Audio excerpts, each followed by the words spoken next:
റാഗിങ്ങിനെ കുറിച്ചുള്ള ഒരു ബോധവൽക്കരണം, ഡൊമസ്റ്റിക് വയലൻസ് നിരോധനത്തിനുള്ള ബോധവൽക്കരണം, അങ്ങനെ ഒത്തിരി പരിപാടികൾ. അതിന്റെ വളരെ സുപ്രധാനമായ ഒരു പദ്ധതിയാണ് നാളെ കേരള സംസ്ഥാനം ഒട്ടാകെ നടക്കാൻ പോകുന്നത്. പൊതുമുതൽ സംരക്ഷണം എന്നുള്ളത് നമുക്കൊരു നിയമമുണ്ട്. പൊതുമുതൽ നശിപ്പിക്കൽ തടയൽ നിയമമാണ്.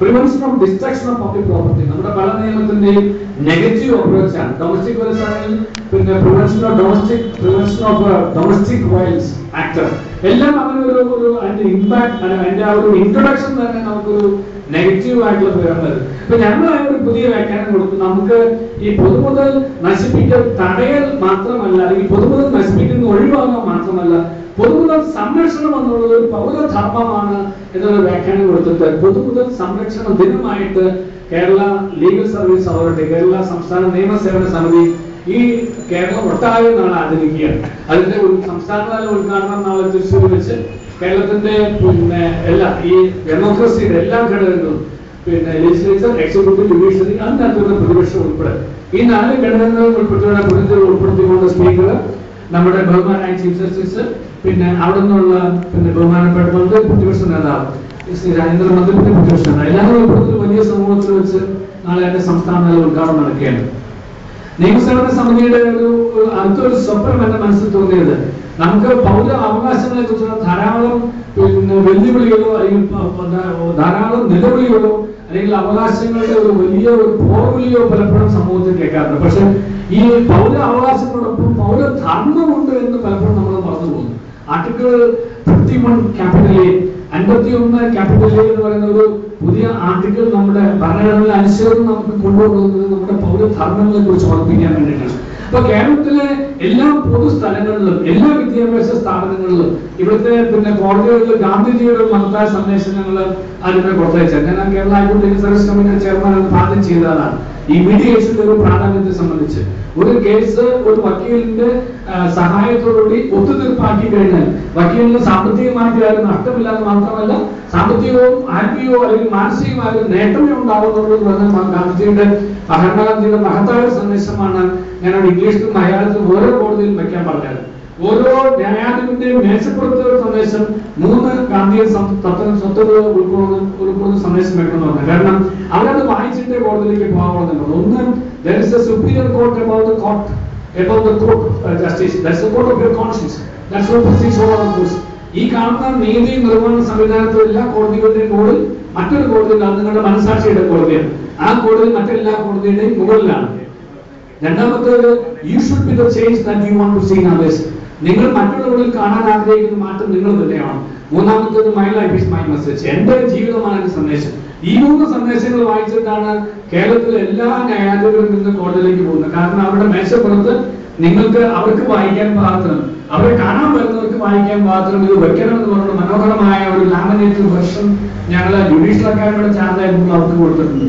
അതുപോലെ തന്നെ എന്റെ ഒരു ആഗ്രഹം തോന്നുന്നത് വിദ്യാഭ്യാസ സ്ഥാപനങ്ങളും പൊതുസ്ഥാപനങ്ങളും കോടതികൾ ഉൾപ്പെടെ എല്ലാ പൊതുസ്ഥാപനങ്ങളിലും ഇപ്രകാരം പൗരധർമ്മം മലയാളത്തില് ആർട്ടിക്കിൾ 51 ഒന്ന് അടിച്ച് ഫ്ലാഷ് ബോർഡിൽ എഴുതി വെക്കണം എന്നൊരു ആഗ്രഹമുണ്ട്. കാരണം നമ്മുടെ അവകാശങ്ങളോടൊപ്പം നമ്മുടെ കടമകൾ എന്താണെന്നാണ്.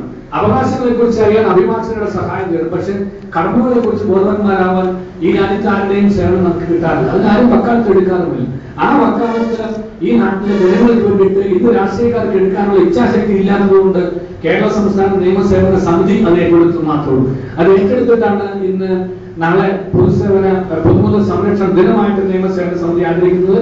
എല്ലാ ജില്ലകളിലും അതുപോലെ എല്ലാ താലൂക്കുകളിലും ഇലക്ഷൻ നടക്കുന്ന 3 സ്ഥലങ്ങൾ ഒഴിച്ച് ബാക്കി എല്ലാ സ്ഥലങ്ങളിലും ഇപ്പോഴുള്ള പൊതുയോഗങ്ങൾ സംഘടിപ്പിക്കാനും ഇതിനെക്കുറിച്ചൊരു പൊതു ജനങ്ങളോട് ഉള്ള ഒരു സമ്പർക്കം അല്ലെങ്കിൽ സമവായം നടത്താനും ഒക്കെ ഞങ്ങൾ ആലോചിക്കുന്നു. അപ്പം ഇങ്ങനെ ഇപ്രകാരം പൊതുമുതൽ എന്റേത് കൂടിയായി വന്നതാണെന്നും ഈ പൊതുമുതൽ നശിപ്പിക്കുന്നത് തടയൽ മാത്രമല്ല ഈ പൊതുമുതൽ സംരക്ഷിക്കാനും അത് കൈമാറാനുമായിട്ടുള്ള ഒരു ഉത്തരവാദിത്തത്തോടെ കൂടി ഈ actually protection promotion of public property അതുകൂടെ കൂടി ഒരു റൈറ്റ് എന്നുള്ള അർത്ഥത്തിലേക്ക് നിലനിർത്തുന്ന ഒരു ഉത്തരവാദിത്തമായി കാണാൻ കഴിയുന്നു. ഓബ്ലിഗേഷൻ റൈറ്റ് ഓൾസോ ആ ഒരു കൺസെപ്റ്റിലേക്ക് നമ്മുടെ പൊതുസമൂഹത്തെ കൊണ്ടുവരാൻ വേണ്ടിയിട്ടാണ്. അങ്ങനെയാണെന്നുണ്ടെങ്കിൽ നമ്മുടെ രാജ്യത്ത് വളരെ ഒരു മാറ്റം ഇവിടെ വെബ്സൈറ്റ് തുടങ്ങുമ്പോൾ അഭിഭാഷകരുടെ 18 ജില്ലയിലെ അഭിഭാഷകരുടെ ആത്മാഭിമാനത്തിന് മാറ്റം ഉണ്ടാകുന്ന പറഞ്ഞാൽ കേരള ജനതയുടെ ആത്മാഭിമാനത്തിന് വലിയ മാറ്റം ഉണ്ടാവും ഞാൻ വിശ്വസിക്കുന്നു. അപ്പം ഞാൻ സൂചിപ്പിക്കാൻ ആഗ്രഹിച്ച നിയമസേവന സമിതിയുടെ മീഡിയേറ്റേഴ്സും അതുപോലെ ഈ സമിതിയിലെ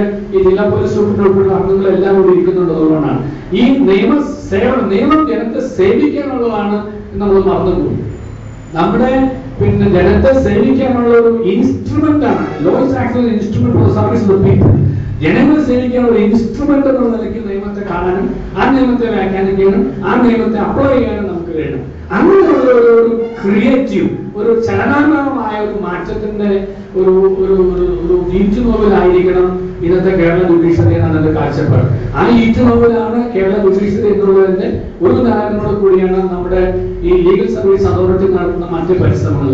നമുക്ക് ജുഡീഷ്യൽ സെറ്റിൽമെന്റ് ആയാലും ആർബിട്രേഷൻ ആയാലും മീഡിയേഷൻ ആയാലും അദാലത്തായാലും ഇവിടെയെല്ലാം ജനങ്ങളുടെ കോടതി, ജനങ്ങളുടെ പ്രശ്നങ്ങൾ ജനങ്ങൾ തന്നെ തീരുമാനിച്ച് അവർ ആ തീരുമാനത്തെത്താൻ മറ്റുള്ളവർ സഹായിച്ച് തീർപ്പാക്കാവുന്നതാണ്. അഭിഭാഷകർക്ക് ഒരു ആശങ്ക ഉണ്ടായിരുന്നു, അങ്ങനെ ഒരു കേസ് തീർപ്പാക്കി കഴിഞ്ഞാൽ കക്ഷികൾ കാശ് കൊടുക്കില്ല. എനിക്ക് കിട്ടിയ എല്ലാ മീഡിയ അവസരങ്ങളെല്ലാം ഞാൻ അതിനുവേണ്ടി ഉപയോഗിച്ചിട്ടുണ്ട്. മീഡിയ ഞാൻ പറഞ്ഞത് media is not the window media because ഇതാണ് നമ്മുടെ വെബ്സൈറ്റ് ആണ് കിട്ടുന്നത്. Media is actually the mind of the people now. ഈ ജനത്തിന്റെ മനസാക്ഷിയായിട്ട് മാറിയിരിക്കുകയാണ് മീഡിയ. അത് ആ മീഡിയയുടെ വലിയൊരു ചേഞ്ചാണ്. ആ ജനത്തിന്റെ മനസാക്ഷിയായിട്ട് മീഡിയ മാറുന്നതിനോട് കൂടി ഞങ്ങളുടെ ജുഡീഷ്യറി, നമ്മുടെ ജുഡീഷ്യറി അഭിഭാഷകരും അഭിഭാഷക ക്ലർക്കുമാരും എല്ലാവരും ഉൾപ്പെട്ട ഒരു സമൂഹം അത് ഉപയോഗിക്കുക. അതുകൊണ്ടാണ് മീഡിയയുമായിട്ട് നമ്മൾ ഇന്ററാക്ഷൻ നടത്തുന്നുണ്ട്. Role of media as an effective tool of rendering justice എന്നുള്ളൊരു അഡ്മിനിസ്ട്രേറ്റിംഗ് ജസ്റ്റിസ് അല്ല, റെൻഡറിംഗ് ജസ്റ്റിസ്. നീതി നിർവഹണ രീതിയിലും നീതി നടപ്പാക്കുന്ന കാര്യത്തിലും ഈ മീഡിയയ്ക്കുള്ള ഒരു പങ്കിനെ കുറിച്ചുള്ള ഒരു ചർച്ചകൾ നമ്മൾ നടത്തി വരുന്നത്. അപ്പൊ ഇങ്ങനെയൊരു മാറ്റം, സൃഷ്ടിപരമായ ചലനാത്മകമായ ഒരു മാറ്റത്തിലേക്ക് നമ്മുടെ ജനങ്ങളെ കൊണ്ടുവരാൻ കഴിയും. അപ്പൊ അഭിഭാഷകരെ കുറിച്ച് ഞാൻ പറയാൻ കാരണത്തായിരുന്നു, അവര് ഒരു കേസ് ഒരിക്കൽ നമ്മൾ രാജിയാക്കി കഴിഞ്ഞാൽ ആ കക്ഷികൾ തമ്മിലുള്ള 9 കേസ് ഒഴിവാകുകയും ചെയ്യുന്നത്. ഒന്ന്.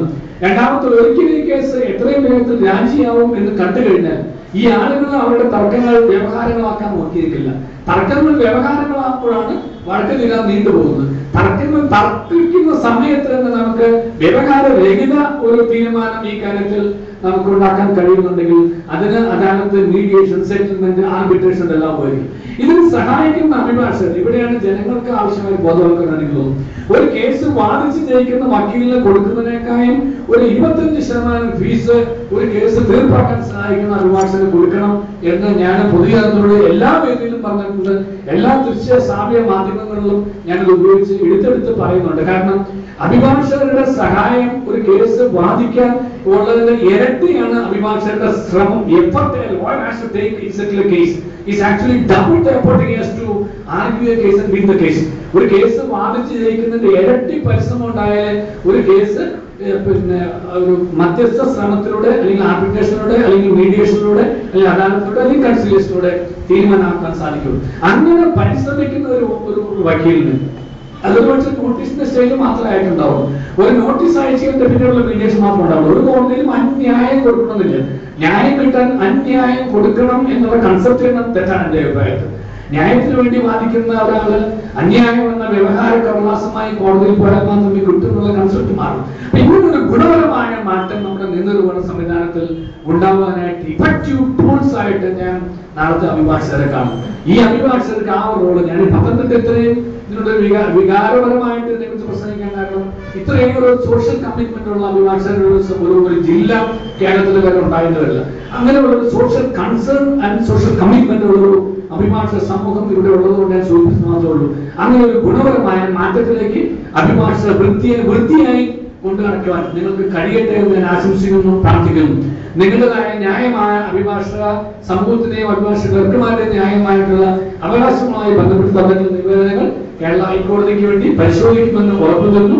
ഇനിയും നിങ്ങൾക്ക് നിങ്ങളുടെ ന്യായമായ അർഹതപ്പെട്ട നാളത്തെ ഗാന്ധിജിയുടെ ഒരു സന്ദേശങ്ങളെ കൂടെ ഞാൻ പറയുന്നുണ്ട്. ഓരോരുത്തരും എല്ലാവരുടെയും ആവശ്യത്തിനുള്ളത് നമുക്ക് പ്രകൃതി തന്നിട്ടുണ്ട്. പക്ഷെ ആരുടെയും ആർത്തിയെ തൃപ്തിപ്പെടുത്താൻ നമുക്ക് കഴിയില്ല. ഗാന്ധിജിയുടെ മഹത്തായ സന്ദേശമാണ്. അപ്പൊ പൊതുമുതൽ സംരക്ഷണവുമായി ബന്ധപ്പെട്ട് ഞാൻ അതിനകത്തത് പ്രത്യേകിച്ച് സൂചിപ്പിക്കുന്നുണ്ട്. എന്തായാലും നിങ്ങൾക്ക് പ്രത്യേകിച്ച് ആർത്തിയൊന്നും എനിക്ക് തോന്നിയിട്ടില്ല.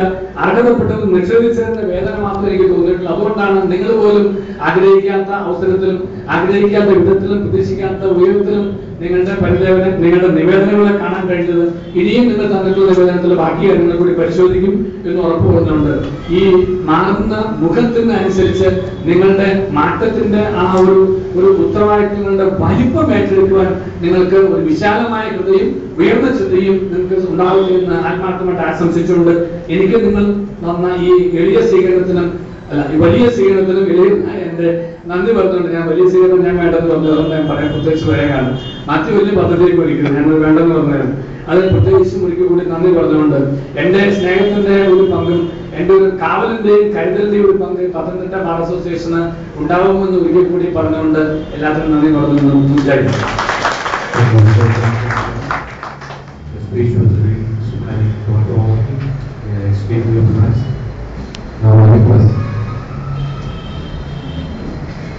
Honorable additional speakers, she introduced the city.